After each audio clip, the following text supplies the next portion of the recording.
with me, Dad. Okay, honey. Hugly's Halloween. Hugly rushed into the secret slime pit. "Booter! Grubble! Come quick!" he cried. "The people world is going crazy!" "Let's have a look," said Booter.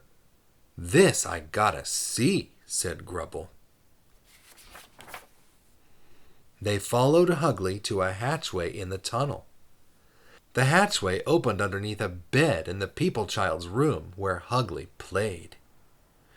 "The people have all turned into monsters," said Hugly. "Look!" The three friends gazed out the bedroom window. It was dark outside, but they could see weird creatures rushing from house to house. "Very strange," said Booter. They watched a group of the creatures carry bags up to a house and knock on the door. The door opened. A people hand reached out and dropped something into each of their bags. One creature lifted something off its head. "Look," said Booter. "The creatures are just people children." "And they're eating snacks," said Grubble. "The people in the houses are giving them snacks," said Hugly. "Maybe they'll give us some too." "We can't go out there," said Grubble. "The people will catch us." "Some of those people creatures look a lot like us," said Hugly. "Maybe tonight they won't notice that we're monsters." The three of them found some paper bags that had been thrown into the wastebasket. Then they followed Hugly downstairs to the front door. Carefully, Hugly, Booter, and Grubble stepped outside. Suddenly, they heard a voice behind them. "I didn't hear you knock." It was the people mother, and she had caught them. The three monsters froze with fear. "Those are very nice costumes," she said. Then she added, "Well, aren't you going to say trick or treat?"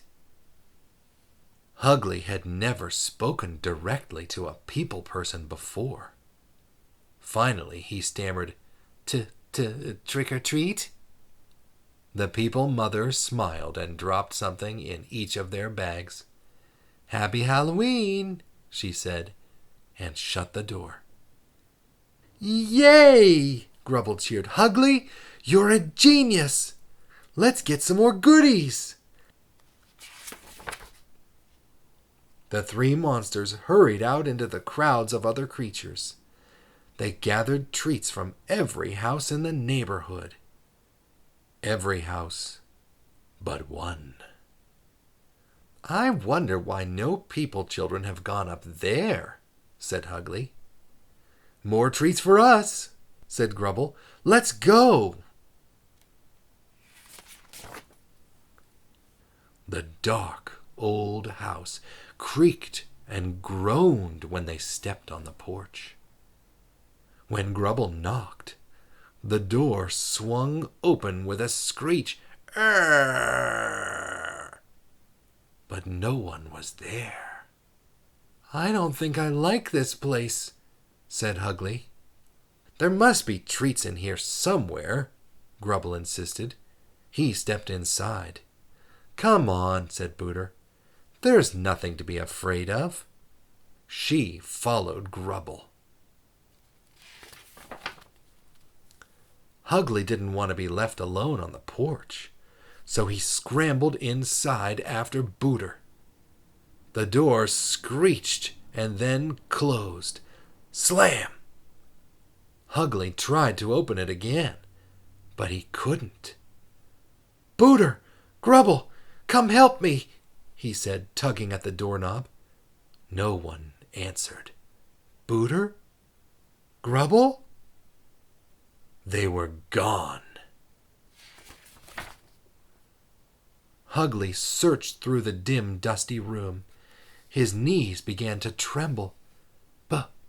"Booter?" he whispered. "Grubble?" he stepped around a corner and faced a monster. "Yikes!" yelled Hugly. But then he realized he was seeing himself in a mirror. "Phew," he said. "That was silly. I scared myself." He wiped cobwebs from his head and turned. "Boo!" yelled a ghost. "Eek!" Hugly cried. He spun away and ran smack into a wall. "Ha ha ha ha!" the ghost laughed. Hugly looked up from the floor. "Grubble?" he asked. Grubble pulled a white cloth off his head. "Hugly, you looked so scared," he said, still chuckling. "That wasn't funny," said Hugly. "Where's Booter?" "I don't know," said Grubble. "I've been looking for treats." Together they searched room after room, but they couldn't find Booter.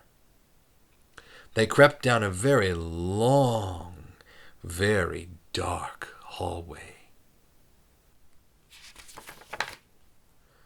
"Boo!" said a giant metal monster. Crash! Clang! It stepped in front of them and waved a gleaming sword. "Ah!"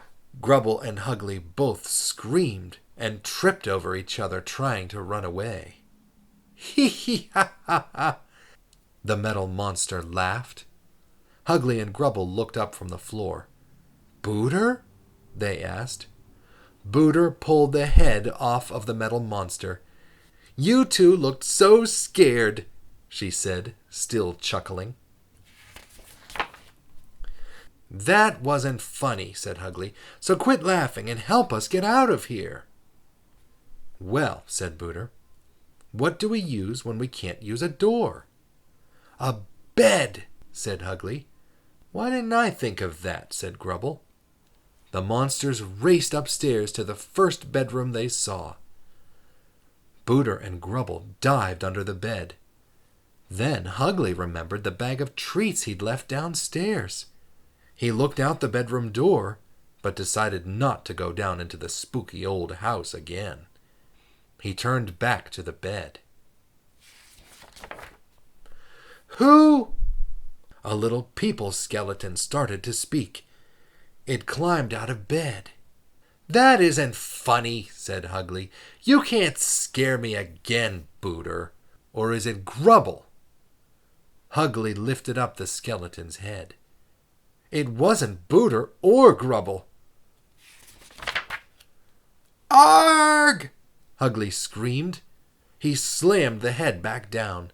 Then he dived under the bed as quickly as possible.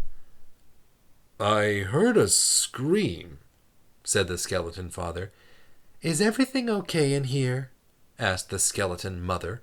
I saw a monster from under the bed," the little skeleton whimpered. "A monster under the bed?" said his mother. "Tell us all about it." The end. Thank you, Dad. You're welcome, sweetheart. You want to pick another one?